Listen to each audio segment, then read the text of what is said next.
का मंच मुझे जब भी पुकारेगा, बन गए होंगे साहब शैलेश नोडा स्टार, लेकिन मेरी माँ मेरा मंच है।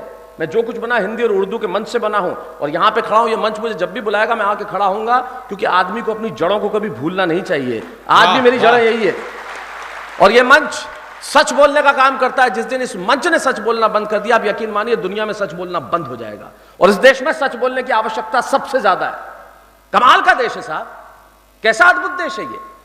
आप सोनम कपूर की शादी होती है, प्रियंका चोपड़ा की शादी होती है, आप टेलीविजन पे 1-1 घंटे के कार्यक्रम दिखाते हैं, 1-1 घंटे का कार्यक्रम प्रियंका चोपड़ा की शादी पे आप दिखाइए, मुझे कोई ऐतराज नहीं है। ये कमाल का देश है साहब। अमेरिका में शाहरुख खान साहब को एयरपोर्ट पे रोका जाता है और तलाशी ली जाती है, तो इस देश के केंद्रीय मंत्री बयान पे बयान दर्ज करने लगते हैं कि इस देश की अस्मिता पे खतरा आ गया।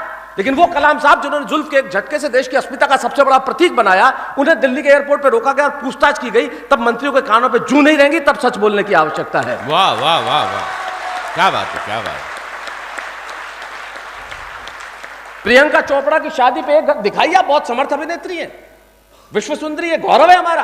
आप 1 घंटे का कार्यक्रम दिखाइए, मुझे कोई ऐतराज नहीं है। आप 4 घंटे का कार्यक्रम दिखाइए, मुझे कोई ऐतराज नहीं है। लेकिन जिस तुकाराम ने बंदूक की नाल पकड़ के कसाब को जिंदा पकड़ लिया, अगर उसका हाल ना पूछा जाए, उसके परिवार का हाल ना पूछा जाए, तब सच बोलने की आवश्यकता है। भाई क्या बात है शैलेश, वाह वाह वाह वाह वाह वाह वाह वाह भाई, क्या बात, क्या बात। जो खड़े होकर आपने मोहब्बत दी है, मैं इस मोहब्बत का शुक्रगुजार हूं। क्या दिखा रहे हैं आप इस देश में, तब सच बोलने की आवश्यकता है। आप रोज अखबारों में विज्ञापन देखते हैं, कार का लोन 5%, 6%, 0% कार का लोन। मेरी बात समझिएगा सुनील भाई के दर्द क्या है। 0% में जहां कार का लोन मिल जाता है और जहां एजुकेशन लोन के लिए 13% देने पड़ते हैं, वहां सच बोलने की आवश्यकता है। कमाल का देश है साहब। और हम भी क्या, हम लोग माइक पे खड़े होकर चिल्ला सकते हैं। इस देश की चीजों को अगर ठीक करना होगा तो हमें बदलना होगा। हमें कोई हक नहीं है भ्रष्टाचार के खिलाफ बोलने का। मेरे बात को, मेरे दर्द को समझना आपको और मुझे कोई हक नहीं है भ्रष्टाचार के खिलाफ बोलने का। मेरी बात को समझे तो कहना कि भीतर पीड़ा क्या है।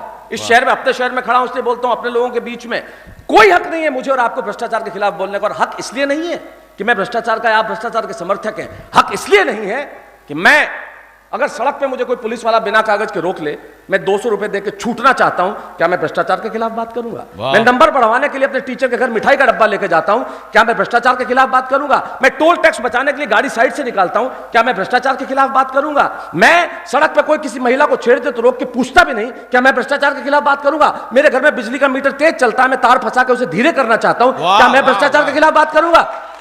1/125 करोड़ हिंदुस्तान आप हैं, 1/125 करोड़ हिंदुस्तान मैं हूं। आप अपना भ्रष्टाचार समाप्त कीजिए, मैं अपना भ्रष्टाचार समाप्त करता हूं, मुल्क का भ्रष्टाचार तब कहीं जाकर समाप्त होगा।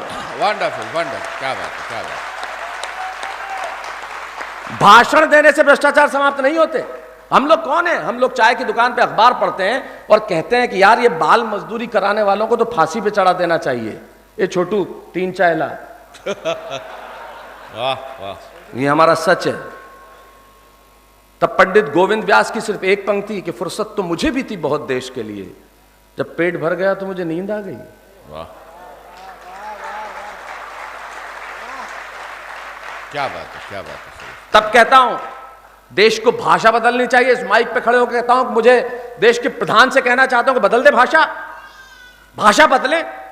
कब तक ये देश स्वीकार करता रहेगा कि इस देश की सड़कों पे हर कोई आतंकवादी आके हमला करके चला जाए और ये देश मौन खड़ा देखता रहे? 130 करोड़ लोगों का देश, कोई पड़ोसी मुल्क से आए और हम पे हमला करके चला जाए और ये देश देखता रहे?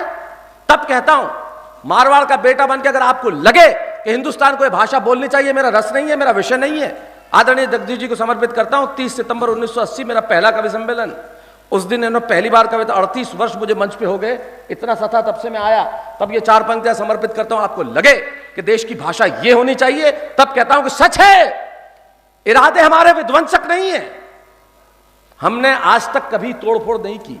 सच है, इरादे हमारे विध्वंसक नहीं है और अकारण युद्ध के हम भी प्रशंसक नहीं है। 5000 साल हो गए हम पे हमले हुए, भारत ने कभी किसी पे हमला नहीं किया, लेकिन देश कब तक मौन खड़ा होकर देखता रहेगा? 130 करोड़ लोगों का देश खड़ा हो जाए दुनिया के सामने और बोल दे वो भाषा जो मैं बोलता हूं, बोल दे देश खड़ा होकर कि इस देश को ये भाषा बोलनी चाहिए कि सच है, इरादे हमारे विध्वंसक नहीं है, अकारण युद्ध के हम भी प्रशंसक नहीं है, अहिंसा के पुजारी हैं हम, लेकिन सुन ले दुनिया, अहिंसक हैं हम, नपुंसक नहीं है। वाह वाह वाह